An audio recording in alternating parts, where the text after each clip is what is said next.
Hello, and welcome to Get In We're Going Healing. My name is Tova, and I will be your guide today. So today I wanted to get a little more into some of the lessons that have been coming to me lately and that I feel need to be shared. So, what are those? So today I want to talk about the cycle of purging and ascension. So, moving through and growing as a person and some of the signs that you can feel in the purge phase just before the blessing phase comes in. And I also want to talk about the purge and the thing that led to my purge, forgiveness of self, how to forgive yourself. Okay, so let's talk about the purge first. So the purge we've talked about a little bit of purging before. That can be physical purging, like your surroundings purging. So that could be if you are going through your things and getting rid of things that you don't use anymore. That's a purge. Decluttering is a purge. You are removing physical objects that once at one time held some kind of significance for you, and you are letting it go. This can be very challenging. I took this course through Daily Om called, 365 days to change, or a year to clear what's holding you back, a year to clear what's holding you back. So one of the things it talked about in learning to declutter and learning to let go of your things is that the things that we hold on to them because they hold some significance to us, some emotional significance to us, some connection to us. And it can be very hard to let go of those things, even when we know we don't have a use for them, even when we know it doesn't matter. It's like a part of us that experienced things with that thing feel like if we got rid of it, we would be dishonoring the memory, or we would be disowning it or making it as if it never happened, invalidating our pain. I think that's how I want to say it. We would be invalidating our pain from that time period. And then we're taught in movies, many times people open a box from like 30 years ago and they pull it out and say, oh, look, it's my old whatever it is. And then they reminisce about that thing as a way to keep it alive. Now, there is some truth in that. However, it's not like it used to be where we don't have camera phones and the ability to record things and back it up and save it in the cloud and all those things technologically. Yes, we can keep stuff, but there are things that we hold on to because it also holds pain. And it's almost like we punish ourselves by going back to it and re-experiencing the pain and reintroducing the injury. So the thing about decluttering is that we have to recognize that many of the things that we're holding on to, they are holding some usually emotional significance to them. For us to be able to let it go, we have to be able to move past it. Now, sometimes it's just a panic sensation at getting rid of things. Maybe you weren't allowed to keep things. Maybe people took things from you when you were a child. Maybe you had siblings who took your things. And so now when you have something, when someone tries to take it away, you react because people have always taken things away from you. And this just irritates the wound of worrying that you're going to have to fight to keep your things. So you react as, no, it's mine. You can't touch it. You can't get rid of it. It's mine. Leave my things alone. And I absolutely had that reaction when I was learning to declutter and I was taking the course of a year to clear what's holding you back. And it was that, don't touch my things, because I was not allowed to have my own things. And my parents did go through my things and there was no level of privacy. There were no boundaries. There was nothing to keep someone from taking what is mine and doing whatever they want with it, getting rid of it, breaking it, whatever. So I was very reactive, and I did not want other people to touch my things. And I was very, get away from my stuff, sort of. I mean, that's the nice way of putting it. My partner would tell you it was more reactive than that. And it was indeed, because there was a fear that someone else was trying to control me through taking my things. And so I couldn't let them go. If in order for me to declutter and learn to let go of those things, I had to find my way to a place of safety internally. I had to recognize that I was safe and someone wasn't going to take my things, and that I was okay, and it was safe to let things go. It was safe to let it go. That's one way of purging. Now, I'm going to give you a tip if that's an area that you struggle with purging, of letting things go physically. Then I'm going to give you a tip that I found in the course. I'll try to remember to link the course in the description box for anyone who might be interested in also taking that course. Excuse me. One of the tips that was given in the course was to set a timer for 1 minute. So oftentimes when we might know that we need to let go of things, but we can also be overwhelmed by how much needs to be done. And then we see it, and then we get lots of feelings about how overwhelmed we are. And then we just can't move forward to let it go and to do the work to let it go, because our fight or flight has been reacted, our emotional reactivity, and we are now in dysfunction, and we are reacting, and we are panicking, and we are overwhelmed, and we just say, I can't, I'm just going to leave it. I can't. And we walk away from it, and nothing. We look at it, we feel shame. We just don't do anything about it because it just feels too overwhelming. So here's how the course suggests that you handle it. Now, my partner would say, his favorite phrase is, how do you eat an elephant? One bite at a time. That can be a little dicey in the way it's phrased. So I like to do it this way. Here's something a little more practical. And it's right, one small step at a time. But here's how we do that. They set a timer for 1 minute, just 1 minute. Your nervous system can get reacted in a short time when we are emotionally, mentally connected in that way.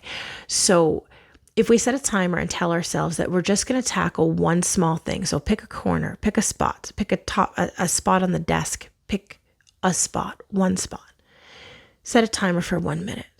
Clear that spot, just that spot, nothing else, up to a minute. If you start to feel reactive before that, take a break and walk away.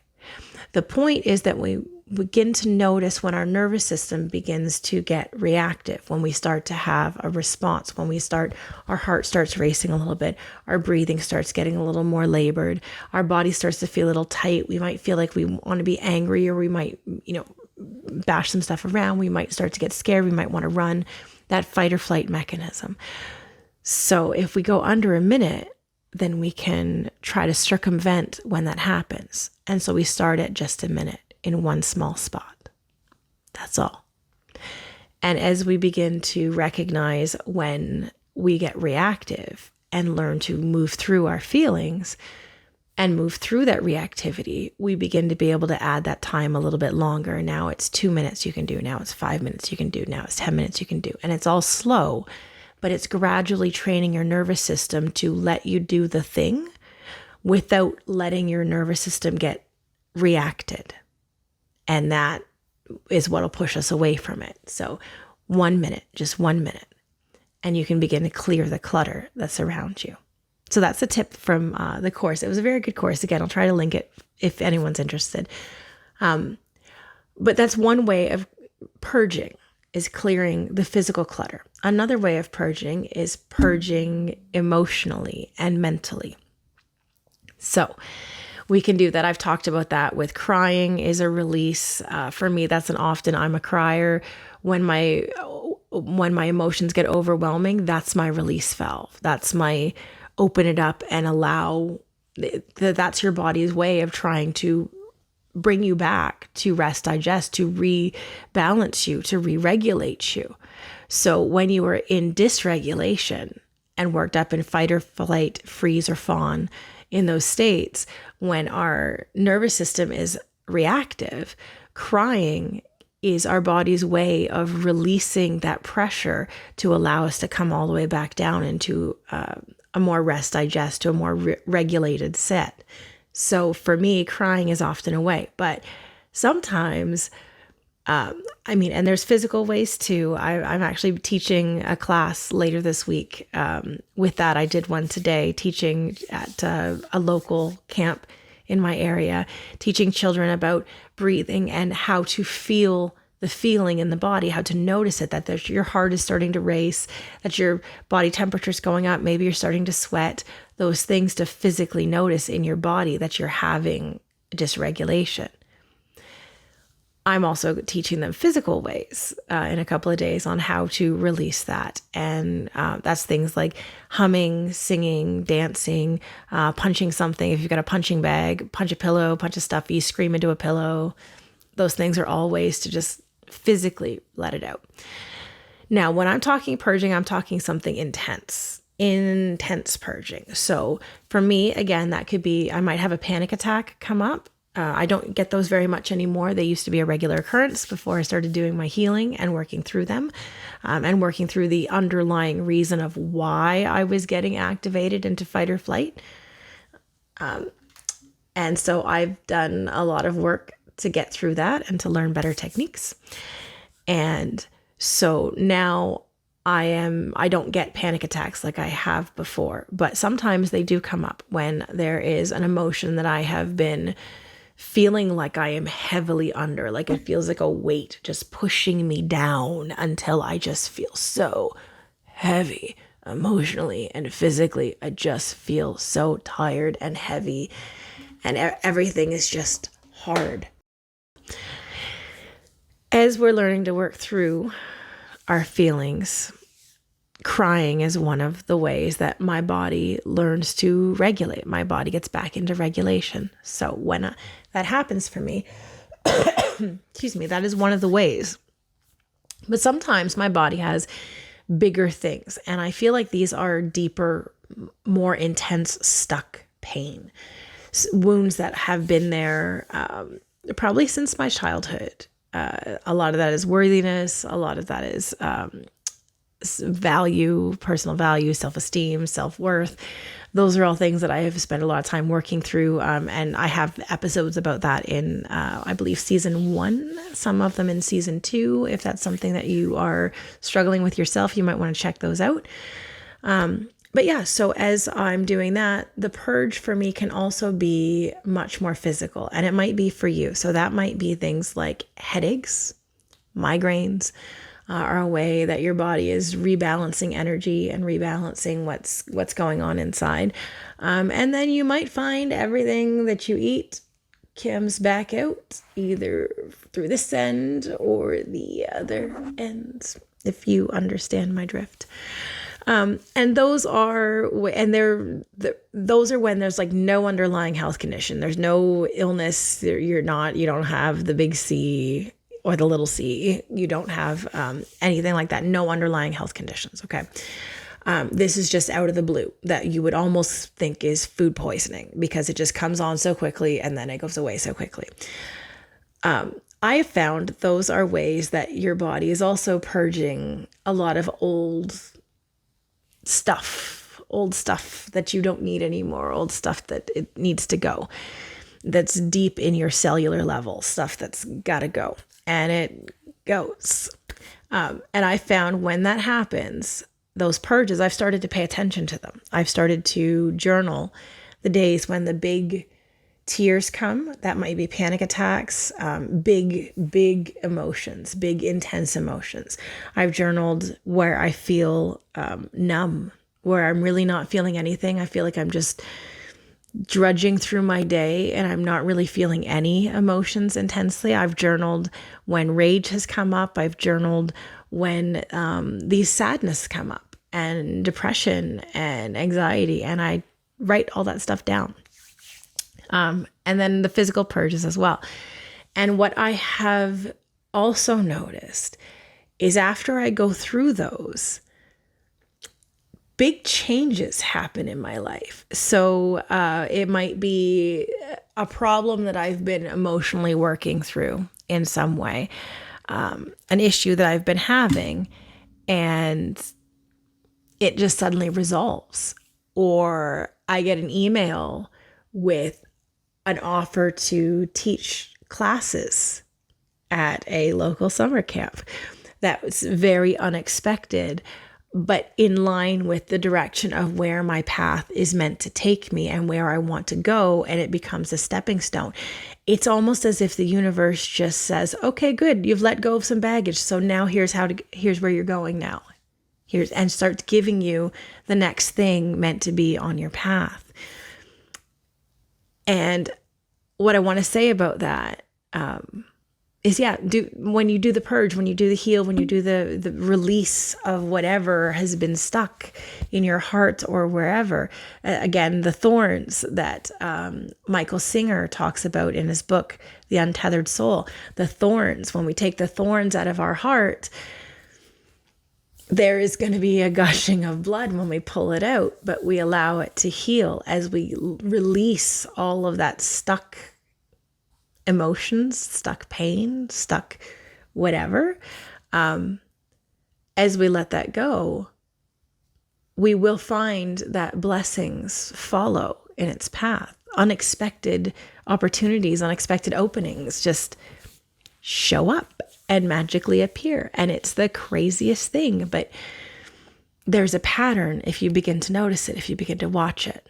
Now, that's one section. Now, I said we're going to talk about two things. So the next part I want to talk about is a little bit of a bridge between the two. So one of the things I found before the purge really happens, there has to be a release on your end, a choosing of letting go. And it's a conscious choice, okay? It's not just a release, because there is some in the saying, I release it to the universe. I give it to God. I give it, Jesus, take the wheel. When you let it go, but that's a more spiritual letting go. Let's say it that way. It's a more spiritual letting go.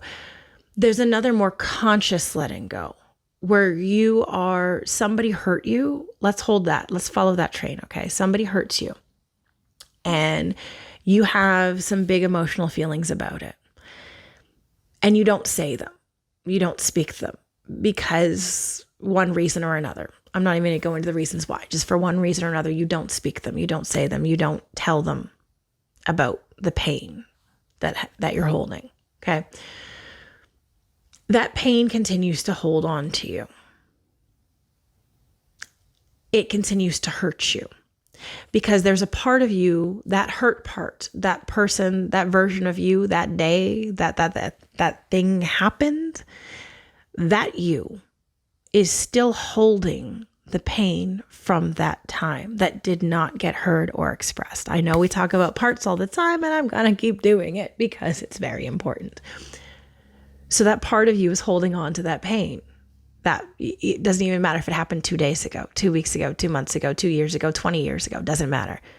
That part of you is still holding on to that pain. And you have to be the one to choose to let go of the pain. And I know that sucks. I know it sucks. The person is not sorry. They've never apologized. They've never taken accountability. They've never taken ownership. All the things that you know that you need to be doing, they're not doing. And part of you wants to say, but I should hold them accountable until they are accountable. But you're not doing it to help them grow. You're doing it because you're looking to have your pain soothed. And you're hoping that their apology and acknowledgement of the pain that they have caused you will soothe that pain. But I can tell you from people who have gotten the apology on the deathbed, Some people have said it made them feel better. Some people said it didn't matter and it didn't change anything. Because the apology, when they finally acknowledge the pain that they've caused you, doesn't erase the fact that for many years they refused to. And you'll always find another reason as to why they don't deserve forgiveness. But that is you being addicted to the pain of that wounding and then being unwilling to let it go because it's so familiar. Being unwilling to let it go because that would require you to change how you see them. It would require you to give up the pain. And the pain might have become an old friend by this point. Might be a wound that you're so familiar with, you're unwilling to let it go and part with it. But when you get to that conscious decision to let go, to release whatever story is repeating in your head, whatever storyline that you are attached to, your attachment, as the Buddhists say, when you learn to let go of that, that's what triggers a purge.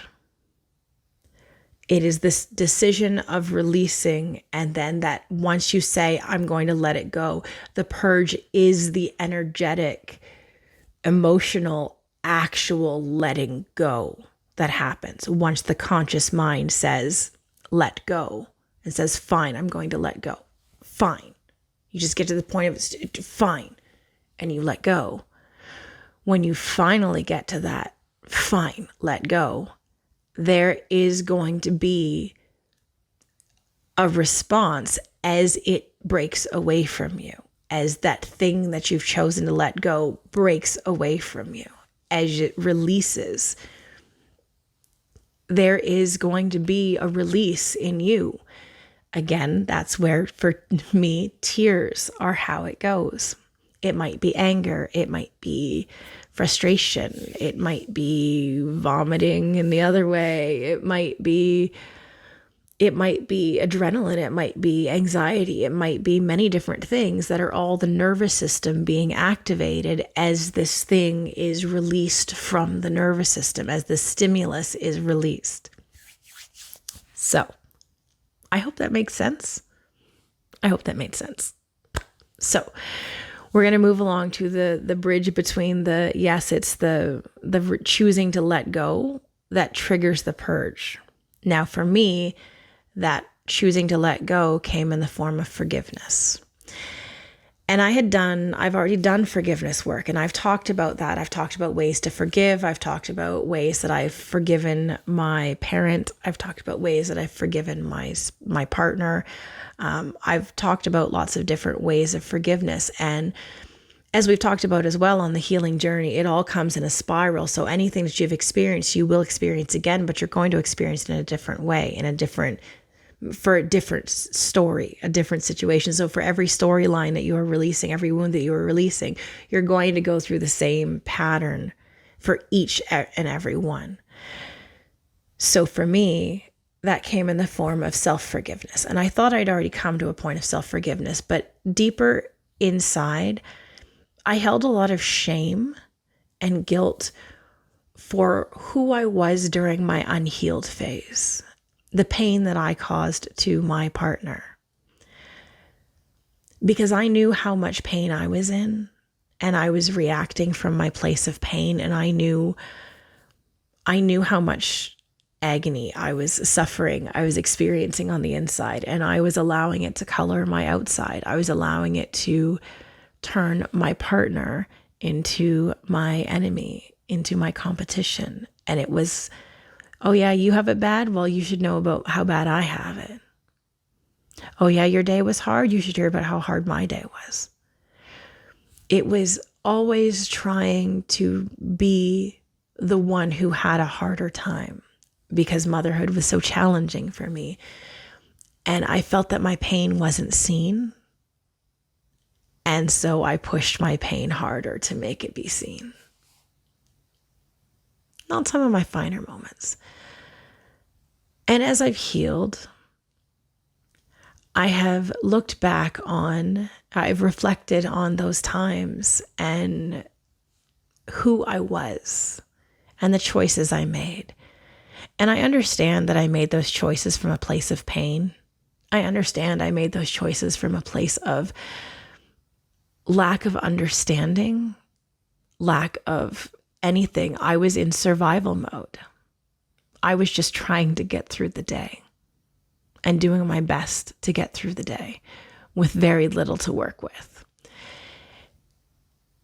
And the pain that I caused my partner, he also made his pain very clear to me and put that squarely in my camp of blame, as I've done with him.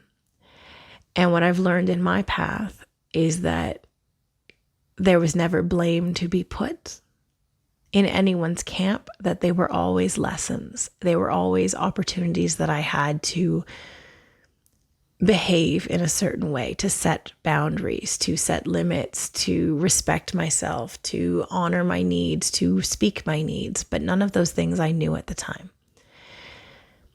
And I was aware of how much pain I caused my partner, but it was on the back burner because I was so focused on my own pain.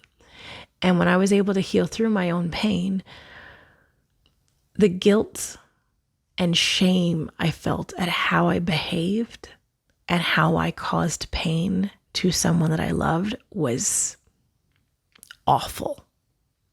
Awful. It was awful. And I worked through a lot of that. But there were deeper levels that I didn't want to really see. I recognized that logically that I was acting out of a place of pain. I logically understood that. But I hadn't really gone in and forgiven, truly heard, acknowledged, validated, and forgiven the version of me who was in survival mode and the choices that I had to make when I was in survival mode, and the things I had to do, and the things that I said, and the ways I reacted. And my child is what they would call a neurospicy child. He is a spirited child. He is spicy, and he was born that way. He was that way before he was even in the outside world doing the can at midnight every night. It's how I knew, like clockwork. Once midnight struck, this kid was kicking away like he was a rocket. Spicy kid. That meant for a very difficult time during infancy, toddlerhood, preschool. Those were very challenging times. And I was in survival mode. And I had to recently sit through, and I just sat in quiet and I asked, what is it? Why do I feel so heavy? Why do I feel so stuck and sad and down? What is causing this? And I had flashbacks of the early days of my son's life. Not very much sleep. He slept for 2-hour increments throughout the night before he woke, which meant I slept in 1 to 1.5 hour increments each night until it was up for the day. He did not nap. If he napped, he was napped baby born. I was heavily in survival mode with very little sleep, and I struggled, and I most definitely had postpartum depression, and I felt a lot of shame and guilt for not being able to meet the standards of care that I thought I should. And I was able to come to this point of looking at myself internally. I do a lot of my work just sitting in meditation in my sunroom, listening to the sounds of the nature outside, but without the bugs getting at me. I was able to see where I was and say to myself, I forgive you for who you were in that moment. I forgive you for yelling and screaming. I forgive you for losing your temper. I forgive you for putting yourself last when you should have been putting yourself first. I forgive you for letting other people tell you who you were supposed to be and you believing that. I forgive you for not speaking up when you knew you should have. I forgive you for letting other people trample on your needs and not speaking up about it. I forgive you for the hurt that you caused to others because you were in so much pain. I forgive you for wanting to unalive yourself because it felt like the easier route. I went through a whole list of what I forgave myself for. And then when I finished crying and talking through it, I then also found a moment to move into forgiving my partner for the person that he was during those same times, for how hard it was for him, for his choices when he was in survival mode, for his choices when he was in his unhealed state, for his choices when he acted out of his trauma. And I thought I'd already done those forgiveness levels, but there was so much pain that I was holding for so many years that, as I said, it comes in stages. It comes in small increments to work through. So that was the forgiveness that I came to. And the next day, purge time. Physical purge was not fun. But I ended up sleeping for 12 hours after. And that's the other thing, after a purge, you will sleep. You will sleep. Your body needs rest to do the healing work on the inside. That's true of when you're sick. That is also true of when you are healing from emotional and mental pain. Your body will need to sleep. And after my purge, I slept. For a solid 12 hours, I slept. Maybe got up briefly to go to the bathroom, and then I slept. And then the next day, I felt like myself again. I felt like my regular self again. I felt like me, not heavy, not filled with deep sadness and anguish and mental pain, emotional pain. It was gone. That was what I needed to let go. So I don't know where you are on your healing journey, but if you are at the stages of purging, know that when you choose to let go, whether it's you're mentally letting go, whether you're physically letting go of your clutter and the emotional connection to it, as you choose to let go and finally say, that's it, I'm done. I cannot take it anymore. I'm done. When you get to that point, understand that there will be pain of some sort. There will be discomfort of some sort after the choice to let go, because it has to leave you. I'm getting goosebumps as I say it. It has to leave you. And that leaving you, whatever it is, whether you're leaving a career that is no longer the right fit for you, a relationship that is no longer the right fit for you, a friendship, a connection, a thought pattern, an emotional cycle, whatever it is that you are letting go of, there is going to be discomfort on the initial release. There's going to be some level of dysfunction on the initial release.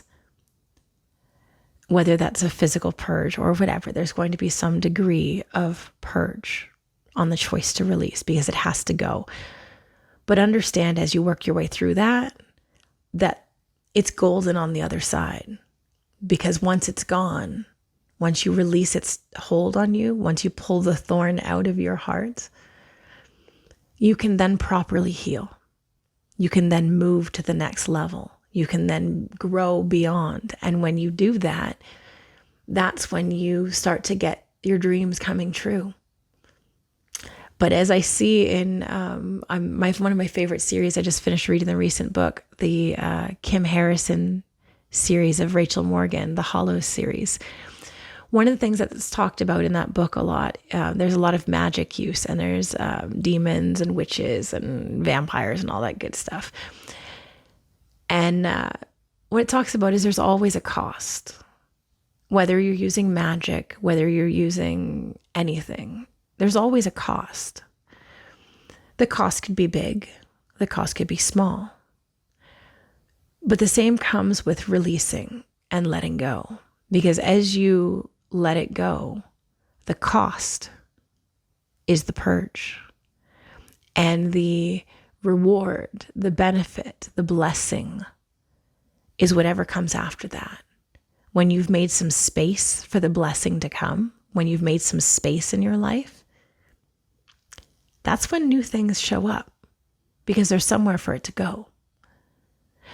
So don't fear the purge. When the heaviness comes, when the overwhelm comes, when the this is not right feeling comes, let it tell you what it is that needs to be let go of. Ask yourself, what is it that I'm holding on to that I don't need anymore? I'm getting chills again. What is it that I'm holding on to that I don't need anymore? And then whatever comes to mind, whatever thing your eye falls on, whatever that is, that's your answer. When you choose to let it go, you open up space. And when you open up space, in comes the blessings. So, I hope this has helped you. I hope that something in today's talk about purging and forgiveness and releasing has helped you in your journey in some way. So until next time, keep letting go of those things that are holding you back from being your best, your greatest, your most authentic you. Love and light, fellow humans.